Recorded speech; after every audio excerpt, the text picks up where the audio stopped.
안녕하세요. 사회보장 현장의 디지털 파트너 디위드입니다. 수백 페이지의 지침서, 매번 바뀌는 정책들, 알아야 할 건 많은데 시간은 늘 부족하시죠? 그래서 준비했습니다. 슬기로울 정책 생활. 이번 시간에는 민과 관이 함께 지역복지의 문제를 해결하는 컨트롤 타워인 지역사회보장협의체의 2026년 운영 지침에 대해 심층 악습하겠습니다. 그 두 번째 주제는 지역사회보장협의체의 개요입니다. 운전 중에 혹은 서류 정리 중에 가볍게 들어보세요. 지금 시작합니다. 방금 오프닝에서 들으신 것처럼 오늘 저희가 심층적으로 뜯어볼 주제가 바로 이 지역사회보장협의체의 마스터 플랜입니다. 네, 맞습니다. 오늘 다룰 자료가 보건복지부의 2026년 지역사회보장협의체 운영안내 중에 가장 핵심 뼈대라고 할 수 있는 개요 파트입니다. 지금 이 방송을 듣고 계신 청취자 여러분 중에는 이미 현장에서 실무를 보시거나 행정 업무에 푹 빠져 계신 분들이 많을 텐데요. 그렇죠. 사실 현장에 계신 분들은 이미 이 시스템의 톱니바퀴로서 너무 훌륭하게 역할을 해내고 계시잖아요. 네네. 그런데 정작 매일 서류를 다루면서도 이 전체 기계가, 그러니까 이 거대한 시스템이 도대체 어떤 철학으로 만들어졌는지 그 배경을 튼 그림으로 짚어볼 기회는 좀 드물거든요. 맞아요.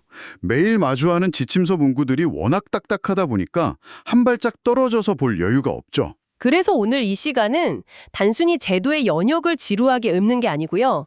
과거의 행정적 한계들을 우리가 어떻게 극복해 왔는지, 그리고 지금 우리가 발딛고 있는 지역사회의 위기 대응 방식이 얼마나 치밀하게 고도화되었는지 그걸 확인하는 아주 흥미로운 시간이 될 겁니다. 아, 벌써부터 기대가 되는데요. 저는 바로 그 지점부터 좀 파헤쳐 보고 싶습니다. 네, 어떤 부분이죠? 제가 이번 자료를 쭉 보면서 가장 놀랐던 부분이 그 2003년에서 2015년으로 넘어가는 패러다임의 변화였어요. 자, 이 부분을 한번 풀어볼까요? 아주 중요한 포인트를 짚으셨네요. 단순히 기구 이름표만 바뀐 게 아니더라고요. 2003년에는 이게 사회복지사업법 체제 아래에 있었잖아요. 네, 그랬었죠. 그런데 2015년에 사회보장급여법이 딱 시행되면서 지금의 거대한 모습을 갖추게 되는데 여기서 복지라는 단어가 보장이라는 단어로 싹 확장이 됩니다. 맞습니다. 그게 현장에서 일하는 분들에게는 정말 엄청난 행정적 혁명이었을 거예요. 그러니까 과거에는 이런 거잖아요.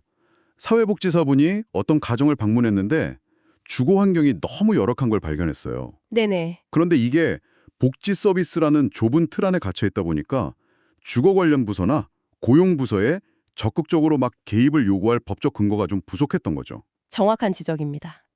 그 이른바 행정적 칸막이라고 하죠. 그 칸막이로 인한 마찰과 답답함이 2015년 이전 시스템의 가장 큰 문제였습니다. 아, 행정적 칸막이. 네. 2003년 체제에서의 복지는 주로 취약계층에게 생계비를 지원하거나 현물 서비스를 제공하는 다소 수동적이고 제한적인 의미가 아주 강했습니다. 그냥 쌀을 지원해주고 연탄 갖다 주고 약간 이런 느낌이 강했죠. 그렇죠. 그런데 2015년에 제정된 사회보장급여법을 기점으로 보장이라는 개념이 훅 들어오면서 판이 완전히 달라집니다. 판이 어떻게 달라진 건가요? 단순히 굶지 않게 돕는 걸 넘어서요. 보건의료, 교육, 고용, 주거, 심지어 문화와 환경까지 하나의 거대한 우산 아래로 통합을 시켜버린 겁니다. 와, 문화와 환경까지요? 네. 국가와 지자체가 시민의 질병으로부터의 보호, 안정적인 주거, 일할 기회, 그리고 문화적인 삶을 누릴 권리까지 총체적으로 책임지겠다는 아주 강력한 선언이었던 셈이죠. 실무자 입장에서는 타 부서랑 당당하게 협업을 요구할 수 있는 명확한 무기가 생긴 거네요. 맞아요. 그래서 등장한 아주 핵심적인 개념이 바로 애니스톱, 원스톱 서비스 네트워크입니다. 아, 자료에 계속 나오던 그 애니스톱 원스톱이요? 청취자 여러분도 궁금하실 텐데 도대체 왜 이렇게 판을 크게 키워서 이런 개념을 도입한 걸까요? 일상적인 위기 상황을 하나 가정해 보면 아주 이해가 쉽습니다. 네, 예를 한번 들어주시죠. 한 가정의 주소득자가 갑작스러운 사고로 실직을 했다고 쳐보죠. 당장 다음 달 월세를 못 내서 퇴거 위기에 처하고 그 스트레스로 가족 중 한 명이 심각한 우울증까지 앓게 됩니다. 어휴, 고용, 주거, 보건의료 문제가 한꺼번에 빵 터진 거네요. 맞아요. 이런 복합 위기 상황에서 만약에 애니스톱, 원스톱 기반이 없다면 어떻게 될까요? 글쎄요. 그 가족이 고용센터 갔다가 보건소 갔다가 주민센터 갔다가 매번 서류 새로 떼고 심사 기다리고 그래야겠죠. 바로 그겁니다. 자신의 불행을 부서마다 찾아다니면서 새롭게 증명해야 하는 아주 끔찍한 병목 현상이 생기는 거죠. 아, 생각만 해도 너무 지치네요. 그런데 이 협의회체라는 촘촘한 네트워크가 딱 작동을 하면요. 이 가족이 어느 기관의 문을 먼저 두드리던 그게 바로 애니스톱입니다. 아무데나 일단 가기만 하면 네. 연결된 시스템을 통해서 정보가 쫙 공유되고요. 각 기관의 실무자들이 모여서 의료 지원, 긴급 생계비, 임대주택 연계, 그리고 재취업 프로그램까지 한 번에 기획하고 제공하게 됩니다. 그게 원스톱이군요. 그렇죠. 중복이나 누락 없이 수요자 중심의 완벽한 맞춤형 돌봄이 실현되는 구조. 그게 바로 이 협의체의 존재 이유입니다. 정말 이상적이고 훌륭한 시스템이네요. 하지만 이게 또 이론하고 실제는 늘 다르기 마련이잖아요. 그럼요. 현장은 또 다른 이야기죠. 성격이 완전히 다른 보건, 복지, 주거, 고용기관들이 다 모여서 일을 한다는 게 자칫 잘못하면 서로 책임 떠넘기기를 하거나 끝없는 탁상공론으로 이어질 위험이 다분해 보이거든요. 아주 예리했습니다. 바로 그 우려 때문에 이 거대한 기계가 멈추지 않고 제대로 돌아가게 하기 위한 규칙들이 필요했던 거죠. 그래서 지침서에 그 6대 원칙하고 8가지 민관협력 거버넌스 원칙이 아주 촘촘하게 박혀 있는 거군요. 네, 맞습니다. 제가 6대 원칙을 빠르게 한번 요약해 드릴게요. 청취자 여러분도 한번 들어보세요. 지역성, 참여성, 협력성, 통합성, 연대성, 그리고 예방성입니다. 완벽하게 짚어주셨나요? 저는 이 중에서 예방성이 가장 눈에 띄더라고요. 단순히 인도주의적인 차원을 넘어서 위기를 조기에 툭 발견하고 개입하는 게 결국 지자체 입장에서는 나중에 들어갈 막대한 사후 처리 예산을 획기적으로 절감하는 가장 스마트한 전략이니까요. 오, 아주 정확한 분석입니다. 예방성은 이 복지 시스템의 지속 가능성을 담보하는 핵심 중의 핵심이죠. 일시적인 실직이 만성적인 빈곤이나 노숙으로 이어지기 전에 딱 끊어내는 것? 그게 이 네트워크의 진정한 가치 아닐까요? 전적으로 동의합니다. 그리고 여기서 더 흥미로운 지점은요. 이 6가지 원칙 중에서 지역성과 연대성의 절묘한 상호작용입니다. 지역성과 연대성이요? 이건 얼핏 들으면 약간 반대되는 개념 같기도 한데요. 그렇게 들릴 수 있죠. 그런데 이제는 중앙정부에서 일방적으로 하향식으로 쫙 내려보내는 천편일률적인 정책이 안 통하는 시대거든요. 그렇죠. 서울 한복판이랑 지방 농어촌은 상황이 완전히 다르니까요. 맞아요. 대도시의 청년 1인 가구 고독사 문제랑 인구 소멸을 겪고 있는 농어촌의 독거노인 돌봄 문제는 접근 방식이나 필요한 자원의 종류가 아예 다릅니다. 완전 다르죠. 그래서 지역성 원칙은 지자체와 지역 주민이 스스로 맞춤형 서비스를 기획하라는 자율성을 딱 보장해 줍니다. 와, 동네 사정은 동네 사람들이 제일 잘하니까요. 그렇죠. 그런데 특정 지자체가 자체 자원만으로는 도저히 감당하기 힘든 큰 위기 상황이 발생할 수도 있잖아요. 예산이 부족하거나 전문가가 없을 수도 있죠. 그럴 때 바로 인근 지자체와 자원을 공유하고 협력하라는 연대성 원칙이 그 빈틈을 싹 메워주는 겁니다. 와, 자율과 협력의 완벽한 밸런스네요. 그런데 여기서 진짜 흥미로운 부분은 이겁니다. 어떤 부분이죠? 권력의 분산에 대한 디테일이에요. 자율과 협력, 좋죠. 근데 현장, 그러니까 동주민센터 회의실에서 화요일 아침마다 열리는 회의를 한번 상상해 보세요. 네네. 자칫하면 목소리 큰 몇몇 기관장님들이나 지자체장 입김에 확 휘둘리기 십상이거든요. 아, 그건 현장에서 정말 자주 발생하는 현실적인 문제죠. 그래서 이 8가지 민관협력 거버넌스 원칙을 가만히 들여다보면요.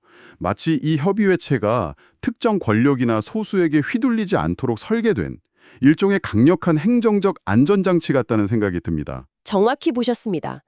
개방성, 중립성, 대표성 같은 원칙들이 바로 그런 방패 역할을 하고 있죠.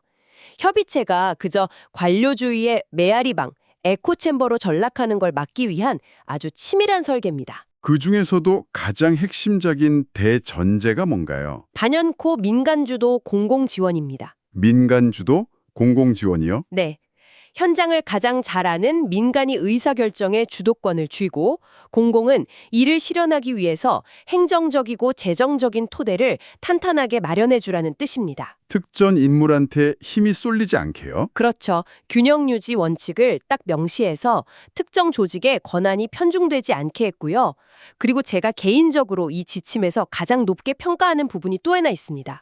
전문가님이 보시기에 가장 훌륭한 디테일은 뭔가요? 바로 실무자의 참여를 보장하는 다층적 구성 원칙입니다. 기관장님들만 폼 잡고 모여서 결론 없는 회의하는 거, 그거 원천 차단하겠다는 의도군요. 정확합니다.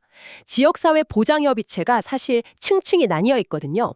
대표협의체, 실무협의체, 실무분과, 그리고 읍면동협의체 이렇게요. 되게 세분화되어 있네요. 네, 특히 실무분과에는 실제로 현장에서 대상자들하고 부대끼며 땀 흘리는 민간기관의 실무 종사자들, 그리고 지자체의 실무 담당 공무원이 의무적으로 참여하도록 강제가 되어 있습니다. 의무적으로요? 네, 이분들이 현장의 생생한 문제점이나 실현 가능한 대안을 위로 쫙 올려보내지 않으면 어떤 정책도 승인될 수 없는 구조를 아예 법으로 만들어버린 겁니다. 이야, 탁상공론이 비집고 들어갈 틈을 안 주네요. 철저하게 현장 밀착형 의사결정이 되도록 쐐기를 박아둔 거네요. 맞습니다. 아주 훌륭한 시스템 설계죠. 그런데 이렇게 치밀하게 짠 시스템이 서류상으로만 좋은 게 아니라 현장에서 실제로 얼마나 거대한 에너지를 뿜어내고 있는지 아십니까?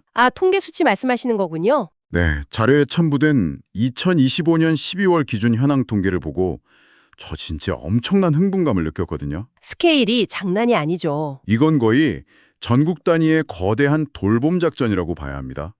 전국 시도, 그리고 228개 시군구, 3,552개 읍면동에 쫙 뻗어 있는 이 협의체에 참여하는 인원이 무려 10만 3,898명입니다. 네, 10만 명이 훌쩍 넘죠. 전국의 10만 명의 인력이 이 거대한 점조직 안에서 하나의 목표로 움직이고 있다는 건데 이건 공무원 수만으로는 절대 만들어낼 수 없는 압도적인 규모잖아요. 그렇습니다.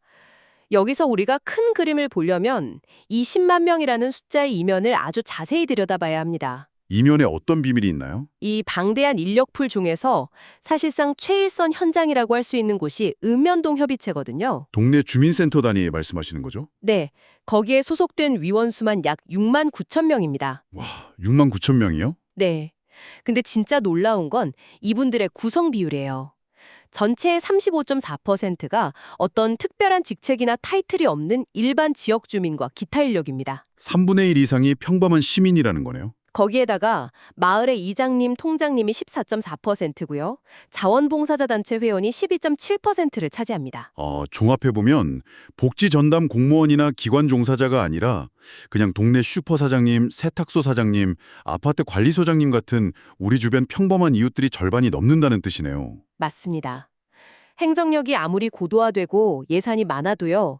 어느 집 창문 너머로 며칠째 불이 안 켜지는지, 어느 집 문 앞에 독촉장 우편물이 수북하게 쌓여가는지 이걸 공무원들이 매일 감시할 순 없거든요. 그렇죠. 인력이 턱없이 부족하죠. 결국 이 펼고만 6만 9천 명의 이웃들이 동네 구석구석을 누비면서 복지 사각지대를 찾아내는 훌륭한 휴먼 레이더 역할을 아주 톡톡히 해내고 있는 겁니다. 이야, 이 휴먼 레이더라는 표현이 딱이네요. 그럼 이분들이 실제로 찾아낸 실적은 어느 정도인가요? 수치로 아주 명확하게 증명이 됩니다. 읍면동 협의체 활동 실적을 보면요.